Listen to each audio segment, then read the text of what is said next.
everyone, I'm Gory Vincent from the Walled Lake Penny Saver. And I'm Drew Edwards from the Downriver Mob. And we're the Dollar Show Critics. And this week on a Dollar Show, we're going to do another Dollar Show spotlight on an actor or actress. Oh, interesting. Yeah, Gory, I think you might be impressed about who I pick. Who did you pick, Drew? Well, for this week's Dollar Show spotlight, I went with James Woods. Yeah, oh, I love James. Yes, born on April 18th, 1947 in Vernal, Utah. Vernal, Utah. Vernal, Utah. That sounds like a drunk person saying venereal. She got vernal disease. But later on, him and his family moved to Warwick, Rhode Island. Warwick, Rhode Island? Wow. Yes, where he attended Pilgrim High School. Pilgrim High School. James Woods' life sounds like a play. And after high school, James went to MIT because he wanted to be a surgeon. Now, that's a pretty prestigious school there, Gory. It is. No, I'm impressed with that. Yeah, he had to have some pretty good grades or have a lot of cash or something. I think James is a smart guy.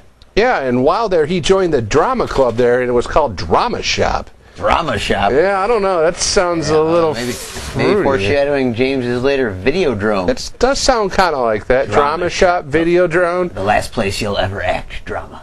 Now, James dropped out of MIT in 1969 to pursue acting. Did you know that, Gory? I didn't, but 69, that's a good year to drop out. It was Summer of Love, wasn't it? It kind of reminds me of one of his films, True Believer, but we'll go into that later. All right. Now, in the early to mid-'70s, James went to the small screen, did a couple roles on TV, like The Rockford Files and Kojak. Oh, he even had a small role in Welcome Back, Kotter. Oh, that's awesome. I want to see that episode. Yeah, him and Horseshack and the whole crew. Travolta. Now, James's first big role probably was in 1978 when he did The Onion Field, where he played like a criminal lowlife, and he did that pretty well. I mean, James Woods, criminal lowlife. I think you're right, Drew. This kind of like started James into what became like the role, his best kind of roles, you know, right off the bat.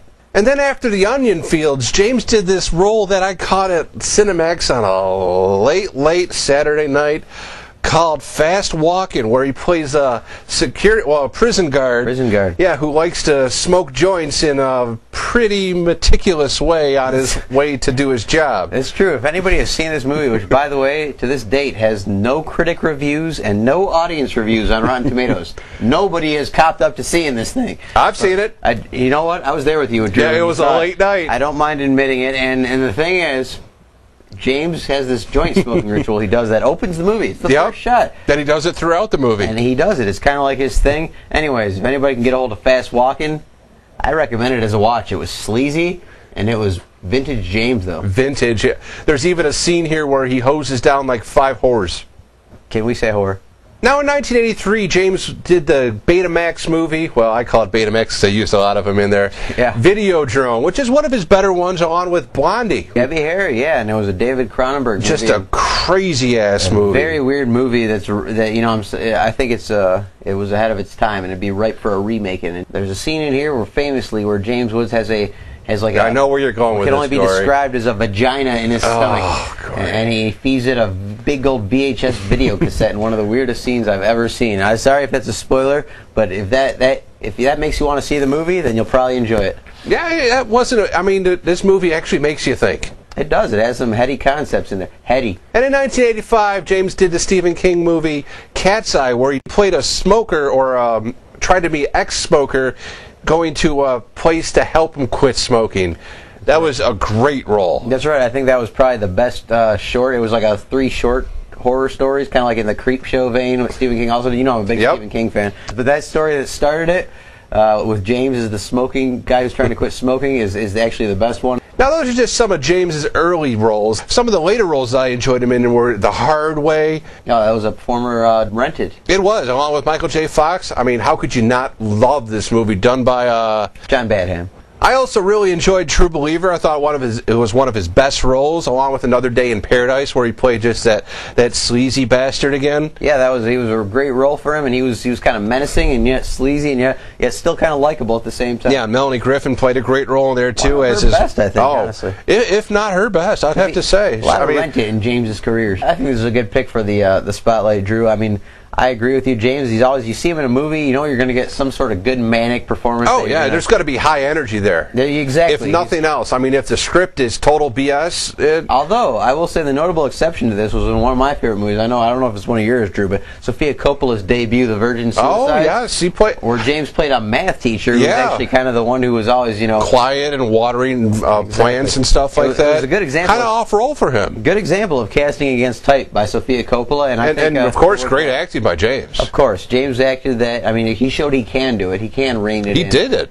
I also like James in 1988's The Boost, where he played a guy that first started sniffing coke and then had a little bit more and a little bit more, and he just needed a boost. You know the story. Yeah, you know the story. It was an HBO movie, but it was still pretty damn good, I'd have to say. If you ever see it out there, it's definitely worth a rental. No, James goes nicely over the top, and if anyone was born to play a coke addict, it's James Woods. I mean, the guy's always so got that manic energy, yes. Exactly. Yes, sir. He's kind of electric, and I agree with you on that. And he also met Sean Young, I think, during this time when... and they had a kind of a tumultuous thing where he actually sued her for stalking him at one point. Why? I think there's claims of her gluing, we'll say, James Woods' wood to his leg. Yeah, there's rumors about his wood, too. He does. James is he's one of those very... Cocky? He's cocky, Drew, yeah. He's very cocksure. Cocksure. He's cocksure. So he's sure of himself.